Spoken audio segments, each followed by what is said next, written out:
So Trump just started a trade war with Canada by putting tariffs on some pretty important products like oil, gas, lumber, and steel. And in response, our genius of a prime minister decided to put a 25% counter tariff on, and this is straight from ChatGPT, so you know it's true, orange juice, eggs, peanut butter, and coffee. That is the saddest and most Canadian response I can imagine. Trudeau literally just went, "Oh yeah, you're gonna devastate the entire backbone of the Canadian economy? Pfft, good luck finding a healthy, balanced breakfast anytime soon, losers." Oh, we're so fucked. Hello, guys, and welcome to Apollos 25. We bring you current updates on thriving issues, contemporary issues, and things happening, especially right now in the United States and America and with Canada, their neighbor. The trade war is heating up and it's getting crazy. And if you've not subscribed to our YouTube channel, please hit the subscription button, hit the notification button so that when there are new updates, you'll be the first to know. So it's no longer news about the 25% tariff that the Donald Trump administration has placed on Canadian goods coming into America. And so their Canadians have taken up a side that is quite funny. They are now making a mockery of the Trump administration and his policies, and it's beginning to heat up and beginning to sound personal. And so the Trump administration has also received a response by the Canadian government by putting tariffs on basic things that have to do with groceries, eggs, and the likes that have to do with breakfast. And so in this review, we're looking at the various things that these Canadians have to say concerning the Trump administration. I think the tariff war, I don't know who is going to win this, but I think at a certain time, they need to come round and sit on the round table to be able to reach certain decision. For the Trump administration, it feels that America has been robbed for far too long, and it's time that its neighbor, its allies, especially Canada rather, and the other neighboring members of NATO begin to give something back to the United States. So I don't know what your thoughts are, what your opinions are, but I want to hear your thoughts, your mindsets, your views in the comment section. Dear sane Americans, how are you handling this shit? Oh yeah, first, hi, my name is Day, and I'm addicted to rage baiting Republicans on the internet. I didn't plan to, it just kind of happened one day, and now it's the only thing that makes me feel alive. I like to softly troll them in my comment section while keeping it positive. You know, like very Canadian. What some of these people believe. Riddle me this, Batman. The moon landing was faked. And you're gonna put 1 million people on a planet that's 9 months away where there's no food, no air, no water, and no infrastructure in 20 years? Huh? We haven't even been back to the moon? Huh? These boys took some long lunches in the barn, didn't they? My point is, sane Americans, we're all rooting for you. Keep fighting to save your democracy. And maybe pray for another pandemic. I don't know. I'll just wipe them all out. It would do the trick. And you should hit follow because my follower to view ratio is really low because of all the rage baiting. You're a disgrace as a human being. I'm sorry, you may have gotten the presidency, but you're a disgrace. You're a convicted felon. You're a pervert.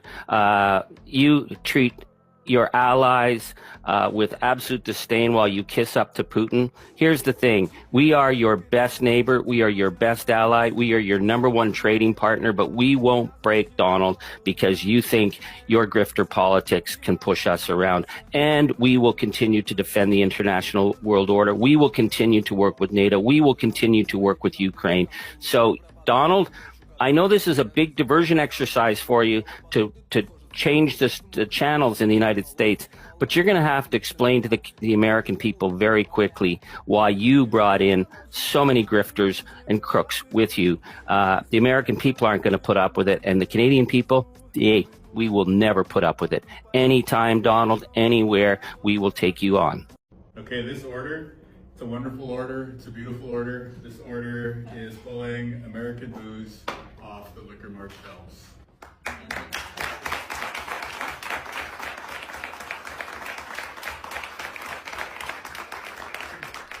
It's one thing for Trump to watch the consequences of his own actions play out right in front of his face.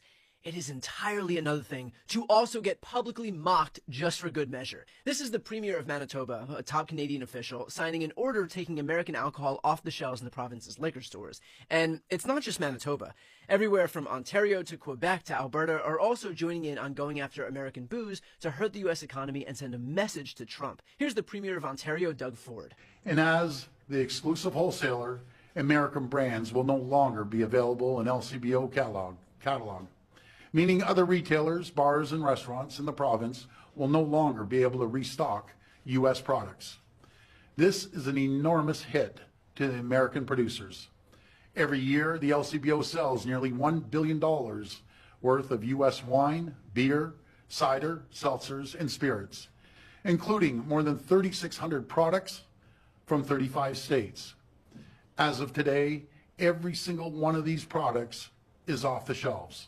U.S.-based businesses will now lose out on tens of billions of dollars in revenues. They only have President Trump to blame. I'm also urging all 444 municipalities to do the same, and I'm thrilled to see some are already stepping up. For example, Mayor Patrick Brown in the city of Brampton and many other cities. As part of this government-wide procurement ban, we're going one step further. We're ripping up Ontario's contract with Starlink. It's done, it's gone. We won't award contracts to people who enable and encourage economic attacks on our province and our country. And in case you think it's just bluster, this is the kind of thing that Canadian stores are seeing across the country in recent days.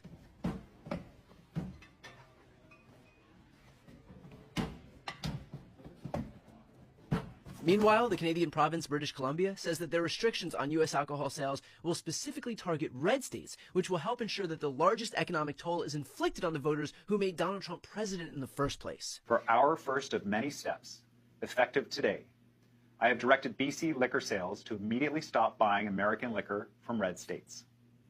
Liquor store employees will be removing the most popular of these brands from government store shelves.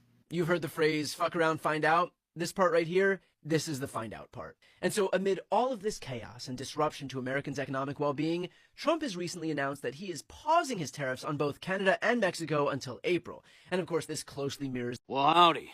You know, every day I get questioned as to what my thoughts are on Canada becoming the 51st state of the United States of America.